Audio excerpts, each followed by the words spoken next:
کہ 9 مئی fails flag ہے، یہ فوج نے خود کرایا، اداروں نے خود کرایا، ان کا یہ بیانیہ بیچنا شروع ہو جاؤ. اور ابھی 26 نومبر کو بیسوں نہیں تو سینکڑوں نہیں تو ہزاروں ان کے جو احتجاجی ہیں وہ شہید ہو گئے. یہ بیانیہ بناؤ اور بیچو، because they have that confidence کہ ہم کسی قسم کا جھوٹ بیچ سکتے. اور اس کے پیچھے وہ ایک سوشل میڈیا ہے، اس کو چلانے والے ہیں. And that is why we can safely say کہ یہ جو انتشاری سیاست ہے اس کا کنٹرول ملک میں موجود، اندرون ملک موجود سیاسی لیڈران کے پاس نہیں، بلکہ ملک سے باہر چلنے والے سوشل میڈیا کے پاس ہے. ان نامی اور بے نامی اکاؤنٹس کے پاس اس کی سیاست کا کنٹرول ہے. اور آپ یہ بھی دیکھتے ہیں کہ کس طرح ایک دم انسانی حقوق کی تنظیمیں پوری دنیا سے قانونیت کا اور انسانی حقوق کا منافقانہ پرچار کرنے والی تنظیمیں ایک دم پاپ اپ ہوتی ہیں. وہ جن کو جو واضح اور کھلی بربریت غزہ میں اور کشمیر میں ہو رہی ہے وہ ان کو نظر نہیں آئے گی. ان کو شام اور لیبیا میں ہوتے ہوئے مظالم نظر نہیں آئیں گے. ان کو پاکستان میں ہوتی ہوئی خارجیوں کی اور دہشت گردوں کی بربریت بھی نظر نہیں آئے گی. لیکن فیک کانٹینٹ، فیک ویڈیوز اور اندیکھی لاشوں پہ آپ دیکھیں گے کہ ان کے جذبات بے قابو ہو جائیں گے. یہ جو تنظیمیں ہیں، یہ جو باہر بیٹھ کے یہ جو ہیومن رائٹس کے اوپر واویلا مچا رہے ہیں، میں ان سے درخواست کرتا ہوں کہ آپ اسی طرح کی، اور یہ سوشل میڈیا جو باہر بیٹھ کے اس انتشاری ٹولے کا چلا رہا ہے، انہیں میں درخواست کرتا ہوں کہ آپ اسی طرح کی سوشل میڈیا کمپینز غزہ اور کشمیر پہ چلائیں. وہاں پہ آپ کو فیک ویڈیوز اور ڈی فیک ٹیکنالوجی کا استعمال نہیں کرنا پڑے گا. آپ کو حقیقتاً وہ مظالم وہاں پہ ہیں، وہ نظر آ رہے ہیں کہ آپ ان کے حق میں اور اس سچائی کو دکھانے کے لیے سوشل میڈیا کمپین چلائیں. لیکن یہ جو سچائی کے سوداگر ہیں یہ ہرگز ایسا نہیں کریں گے، کبھی بھی نہیں کریں گے، اور نہ ان کو اجازت ہے ایسا کرنے کی. تو یہ ہے حقیقت اس واقعے کی.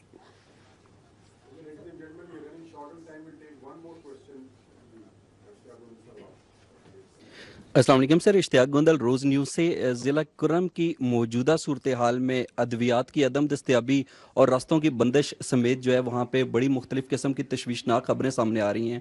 ایک طرف تو ہم دیکھتے ہیں کہ خیبر پختونخوا کی جو صوبائی حکومت ہے وہ بالکل بے بس دکھائی دیتی ہے، اور جو سی ایم کے پی کے علی امین گنڈاپور صاحب ہیں وہ کرم میں جائیں یا نہ جائیں لیکن اڈیالہ جیل میں باقاعدگی سے حاضری دینے کے لیے ضرور پہنچ جاتے ہیں. جبکہ دوسری طرف یہ تاثر پایا جاتا ہے کہ ہماری جو سیکیورٹی فورسز ہیں ان کے اندر اتنی صلاحیت ہے کہ وہ کراس دی بارڈر کارروائی کر کے افغانستان اور ایران کے اندر بھی اپنے ٹارگٹ کو نشانہ بنا لیتی ہیں.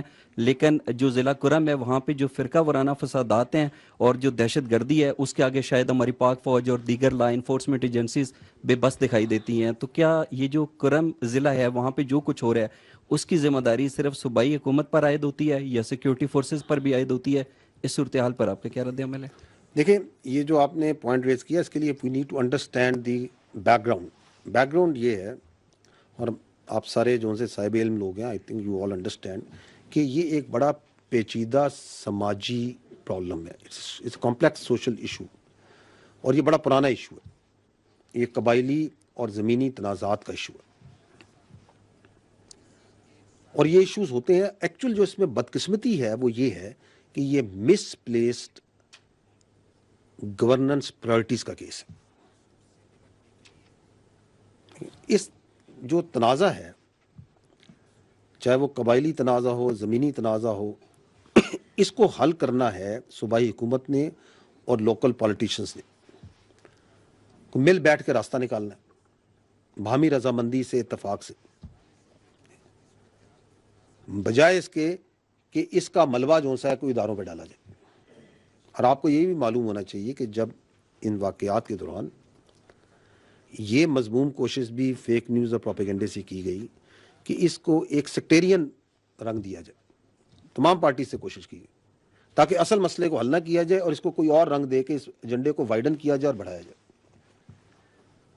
اس لیے بجائے اس کے کہ اپنی انتشاری سیاست کو چلایا جائے، اس پہ بڑھایا جائے، امپورٹنٹ یہ ہے کہ جس طرح کرم کا مسئلہ ہے اور بڑے مسئلے ہیں صوبے میں، ان کی طرف توجہ دی جائے، ان کو ریزالو کیا جائے، لوگوں کو بیٹھایا جائے، بیٹھ کے کوئی درمیانی رستہ نکالے۔ جو قانون نافذ کرنے والے ادارے ہیں اور جو فوج ہے، اس میں جو بھی مثبت کردار ادا کر سکتے ہیں وہ کریں گے۔ اس پرابلم کو سیاستدانوں نے حل کرنا ہے، فوج نے اور قانون نافذ کرنے والے اداروں نے اس پہ عمل کروانا ہے۔ یہ کوئی دہشت گردی نہیں ہے، یہ دہشت گردی کا پرابلم نہیں ہے، یہ ایک لوکل قبائلی زمینی تنازع ہے جس کو بلا وجہ طوالت دے کے اس کو کمپلیکس کیا جا رہا ہے because of the wrong priorities of governance. اور اللہ نہ کرے کہ اس کو مزید طوالت دی جائے تاکہ کوئی اور افسوسناک واقعہ ہو، اور اس میں جو بھی فیسیلیٹیشن لا انفورسمنٹ نے فوج نے کرنی ہے we are ready to provide that.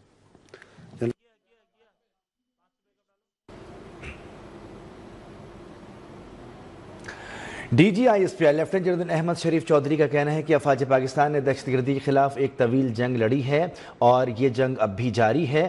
انہوں نے کہا کہ راولپنڈی میں پریس کانفرنس کے دوران کہ 5 سال کے مقابلے میں اس سال سب سے زیادہ دہشت گرد مارے گئے ہیں۔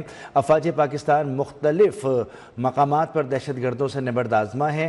فتنۃ الخوارج اور اس کے زیر اثر دہشت گرد جہاں جہاں کارروائی کی مضموم کارروائیاں کرتے ہیں، انٹیلیجنس بیسڈ آپریشن کیے جاتے ہیں جس میں پاک فوج خاصی قربانیاں دے رہی ہے۔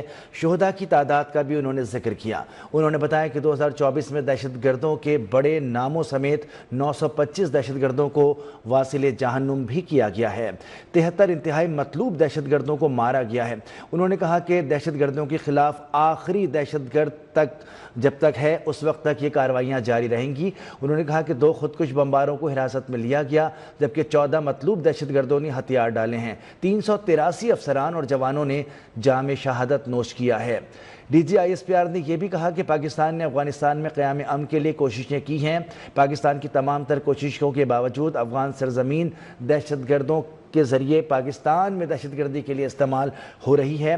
پاکستان میں دہشت گردی افغانستان سے ہو رہی ہے۔ دہشت گردی کے تانے بانے افغانستان تک جاتے ہیں۔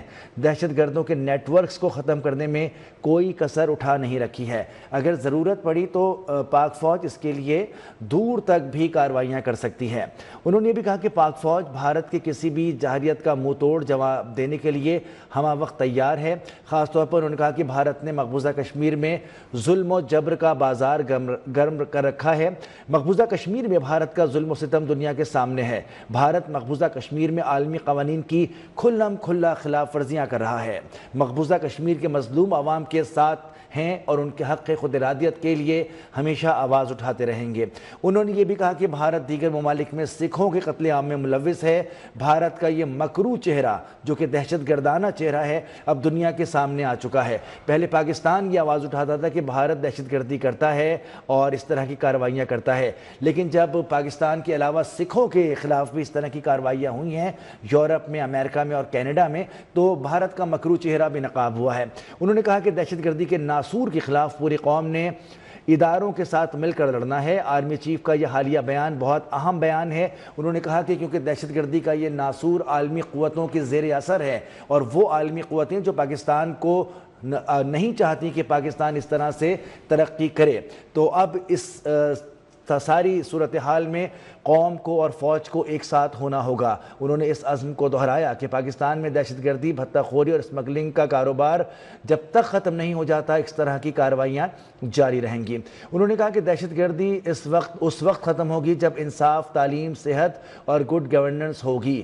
دہشت گردی اس وقت ختم ہوگی جب دہشت گردی اور جرائم کا گٹھ جوڑ ختم ہو جائے گا۔ پاکستان میں اربوں روپے کا غیر قانونی اسپیکٹرم ہے جس کا فیک نیوز بھی حصہ ہے۔ انہوں نے کہا کہ جب تک اس طرح کے جرائم پیشہ افراد کا خاتمہ نہیں ہوتا اور تمام ادارے مل کر، حکومت، فوج، عدلیہ اور دیگر قانون نافذ کرنے والے ادارے مل کر قوم کے ساتھ کھڑے ہوں گے، اس